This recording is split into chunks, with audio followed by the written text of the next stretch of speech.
Guys, this is the final full week before the release of the PlayStation 5, but before we get there, we still got some PlayStation 4 games that are dropping. Nothing that is too huge.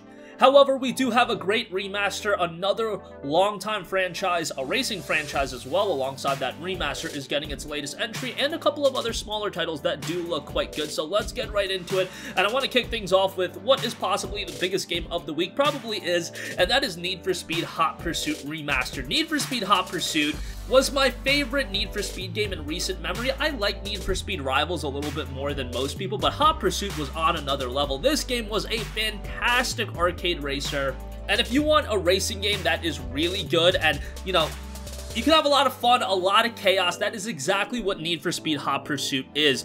This version is going to come with all of the DLC that is said to add around an extra 6 hours of gameplay and more than 30 challenges. Race your friends with crossplay and auto-log. Experience a timeless racing game with enhanced visuals as well. I believe it's releasing at a $39.99 price point. That is kind of to be expected given that EA also dropped Burnout Paradise Remastered at $39.99, so kind of par for the course.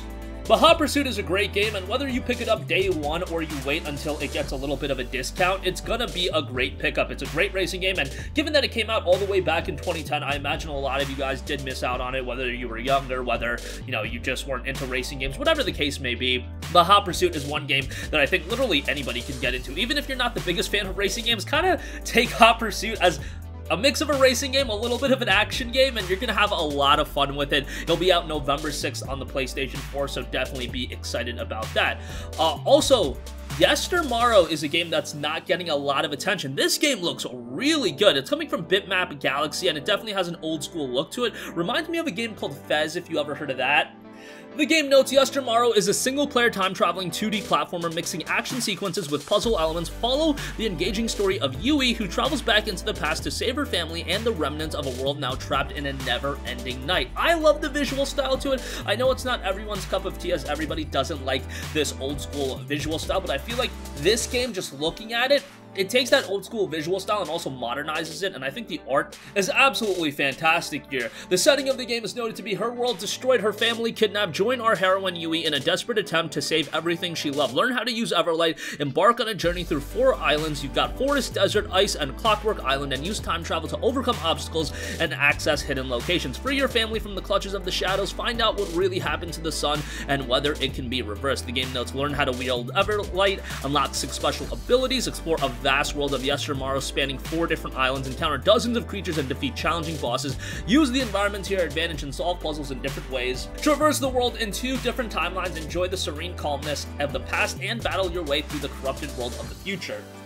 Discover the rich lore as you interact with the world and its inhabitants, and don't forget to pet all the animals, locate hidden areas, and collect power-ups and lore entries. The game will be out on November 5th, so definitely look forward to that. Maybe not one that you'll pick up right away, but one that is going to be worthwhile to add to your wish list. This is also being published by Blowfish Studios, so that's pretty interesting. They've been publishing some pretty good stuff recently, so hopefully this adds to the line of the games they've been putting out. Next up, we have the latest entry in the long-running racing game franchise in Dirt 5. Dirt 5 is said to be the boldest off-road racing experience created by Codemasters yet. Blaze a trail on routes across the world covering gravel, ice, snow, and sand with a roster of cars ranging from rally icons to trucks to GT heroes. This one is dropping at a premier $59.99 price point, so maybe it's not going to be one that you want to pick up right away, but hey, if you've been a fan of Dirt for a long time, Codemasters usually delivers on these titles, and I imagine they're going to do the same with this one as well. I don't play every Dirt game, but generally speaking, the ones I've played, I've relatively enjoyed.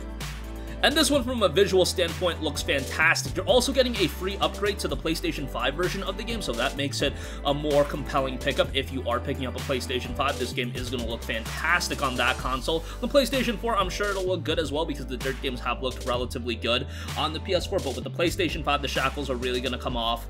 And I think the game is going to be seriously accentuated on that platform. The game will be out November 6th, so you can look forward to that if you've been a fan of Dirt. Next up, we have a PC game that's a little bit underrated, a little bit unknown, but it's coming to the PlayStation 4, and that is Lair of the Clockwork God. Now, this came out back in February of this year, and it has a very positive reception on Steam. 417 user reviews and 99% positive reception. You might be wondering why isn't it listed as overwhelmingly positive. I believe you have to hit a threshold of 500 reviews to have an overwhelmingly positive reception.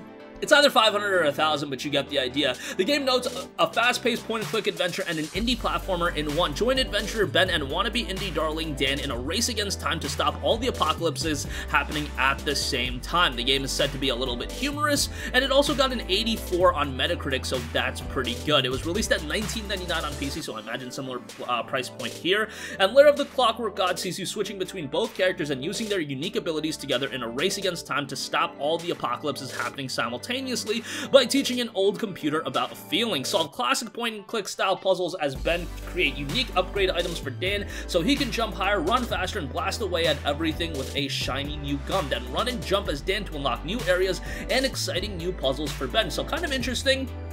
Now, not only both characters have their own unique abilities and things of that nature, but they also have a distinct gameplay style, and they're incorporating both of that into the game. I think that's a unique way to portray a game, and hopefully on the PlayStation 4 it gets a little bit more notoriety, because it seems like the people that played it on PC really enjoyed it, just didn't get all the attention in the world, so hopefully it gets a little bit more on the PlayStation 4.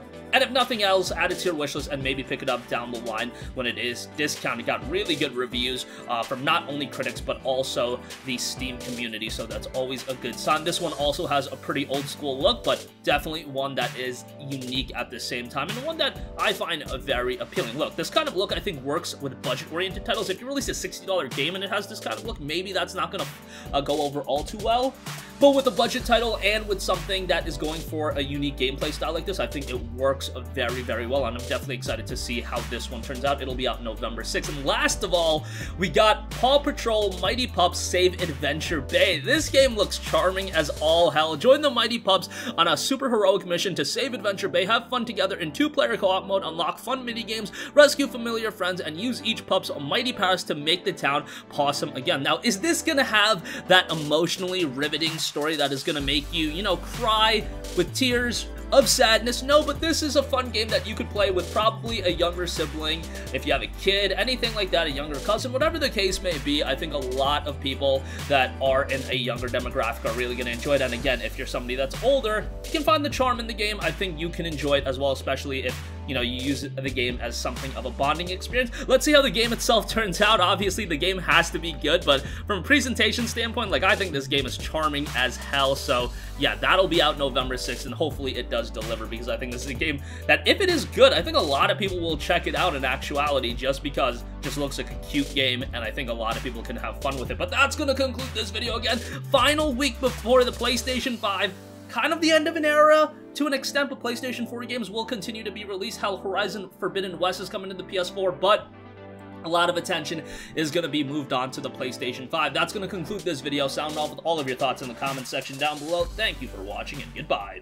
Hey guys, we hope you enjoyed the video, and if you did, make sure to hit the subscribe button, and if you're already subscribed, do us a favor and hit the bell icon. This way you'll be notified whenever we post a new video. That's the best way to keep up with all of our uploads, and we usually try to upload 2 videos a day. And with the bell icon hit, you'll be notified whenever we do upload a video. As always, thanks for watching.